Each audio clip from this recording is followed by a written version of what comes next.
বাংলাদেশে ক্ষমতাচ্যুত প্রধানমন্ত্রী শেখ হাসিনার বিরুদ্ধে মানবতা বিরোধী অপরাধে আন্তর্জাতিক অপরাধ ট্রাইব্যুনালের মৃত্যুদণ্ডের রায় ঘোষণার পর দিল্লির নীরবতা নিয়ে প্রশ্ন আরও জোরালো হয়েছে।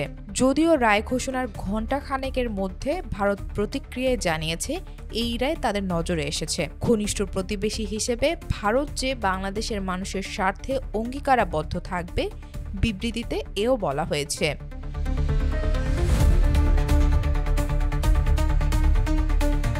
তবে শেখ হাসিনাকে ফিরিয়ে দেয়া প্রসঙ্গে দিল্লির অবস্থান আদৌ বদলাচ্ছে না। বাংলাদেশের হাতে তুলে দেওয়ারও কোনো প্রশ্ন উঠছে না।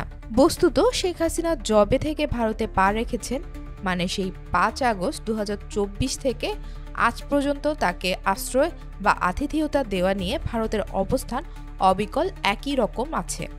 উল্লেখ্য, গত বছরের ডিসেম্বরে শেখ হাসিনাকে ফেরানোর আবেদন জানিয়ে বাংলাদেশ যখন প্রথম নোট ভার্বাল পাঠায়, তখন তার বিরুদ্ধে জুলাই গণহত্যায় জড়িত থাকার অভিযোগে আন্তর্জাতিক অপরাধ ট্রাইব্যুনালে মামলা সবে শুরু হয়েছিল।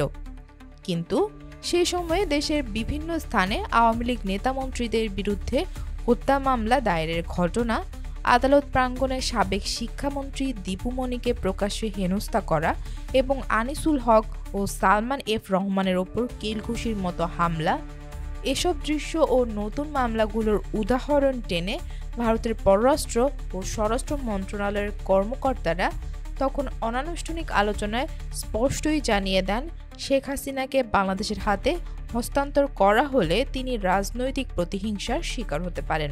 ন্যায় বিচার পাবেন এমন নিশ্চয়তা নেই। এই কারণেই বাংলাদেশের অনুরোধে সাড়া দেওয়া দিল্লির পক্ষে তখন সম্ভব ছিল না।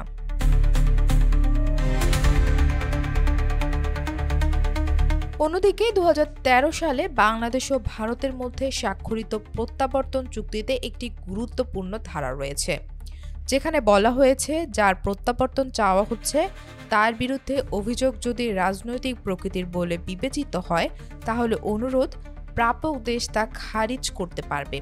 যদিও চুক্তিতে স্পষ্ট করা হয়েছে কোন কোন অপরাধকে রাজনৈতিক বলা যাবে না, যেমন হত্যা, গুম, অনিচ্ছাকৃত হত্যা, বোমা বিস্ফোরণ এবং সন্ত্রাসবাদ। শেখ হাসিনার বিরুদ্ধে বাংলাদেশে দায়ের হওয়া মামলাগুলোর মধ্যে হত্যা, গণহত্যা, গুম ও নির্যাতনের অভিযোগ থাকায় আপাত দৃষ্টিতে এগুলোকে রাজনৈতিক বলে বাতিল করা কঠিন।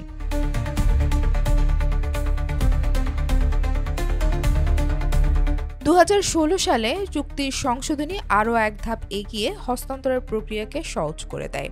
সংশোধিত ১০ ধারায় বলা হয়েছে, প্রত্যাবর্তন চাইতে অনুরোধকারী দেশকে আরও সাক্ষ্য প্রমাণ পেশ করতে হবে না।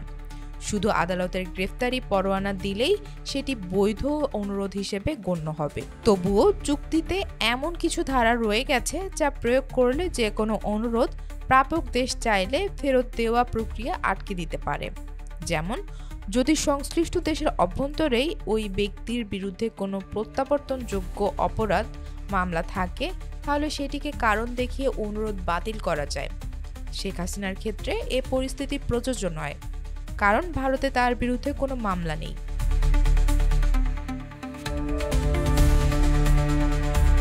দ্বিতীয় ধারাটি হলো, যদি অনুরোধ প্রাপক দেশের মনে হয় অভিযোগগুলো শুধু ন্যায় বিচারের স্বার্থে সরল বিশ্বাসে আনা হয়নি, তাহলেও তাদের সেটি নাকচ করার ক্ষমতা থাকবে। অভিযোগগুলো যদি সামরিক অপরাধও হয়, যা সাধারণ ফৌজদারি আইনের পরিধিতে পড়ে না, তাহলেও একইভাবে অনুরোধ নাকচ করা যাবে।